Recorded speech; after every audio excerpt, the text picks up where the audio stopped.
At 2:17 a.m., a man called 911. His voice was shaking, but he wasn't screaming.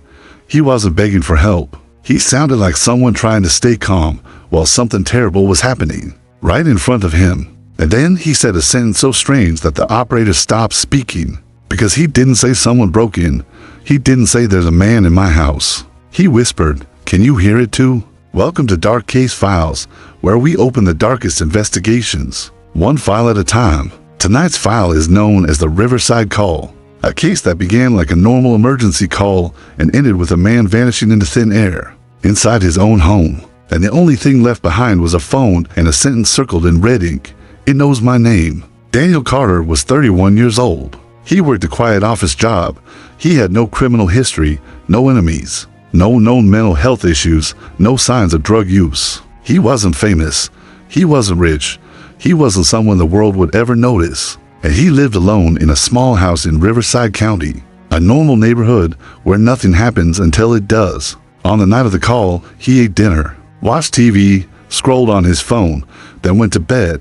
And there was nothing unusual until 2:17 a.m. when Daniel's phone lit up and he dialed 911, 911. "What's your emergency?" the dispatcher asked calmly. And Daniel didn't scream or cry. He sounded controlled, but you could hear fear in his breathing as he said, "Someone is inside my house." The dispatcher asked if they were armed, and Daniel paused before saying something that changed the entire call. "It's not a person." The dispatcher tried to keep her voice steady and asked if it was an animal. But Daniel whispered, "No, it's not an animal either." She asked if he could see it, and Daniel said, "No, but I can hear it." She asked where he was, and he replied, "In my bedroom. The door is locked." She told him to stay on the line and said help was on the way. But Daniel didn't answer immediately, then quietly said, "It's standing behind the door." And when she asked if he meant the bedroom door, he said, "No, the front door." And then Daniel whispered the sentence that made the operator go silent. "It knows my name." After Daniel said that, the call went quiet, no talking, no movement, just breathing in. The dispatcher called his name again and again with no response, until a strange sound appeared in the background. A slow scraping noise like nails dragging across wood or something heavy being pulled. And the dispatcher asked what it was, but Daniel whispered, "It's moving closer." Then his voice dropped even lower, like he was afraid to be heard as he said, "It's right outside." And when she asked, "Outside your bedroom?" he replied, "No, outside the house," which made no sense. But before she could ask more, Daniel said, "It wants me to open the door." And she warned him not to, but Daniel's breathing sped up and he said, "It's speaking." And when she asked what it was saying, he paused, then whispered, "It's saying my name." And then the line went dead. Officers were dispatched immediately, the nearest patrol unit only 6 minutes away. But when they arrived, everything looked normal. No screams, no broken windows, no forced entry, just wet pavement after the rain and a faint light in the living room. So they knocked and announced themselves with no answer. And when they tested the doorknob, the front door was unlocked. So they entered and found the house strangely normal, a glass of water on the table, the TV still playing, a blanket on the couch, no signs of struggle. And on the kitchen table, Daniel's phone still connected to 911 as if he never hung up.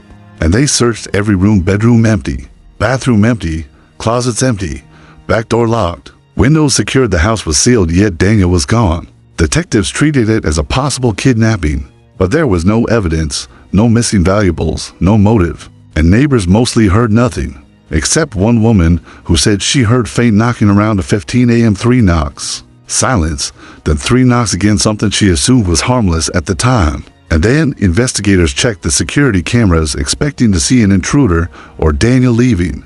But what they saw was worse.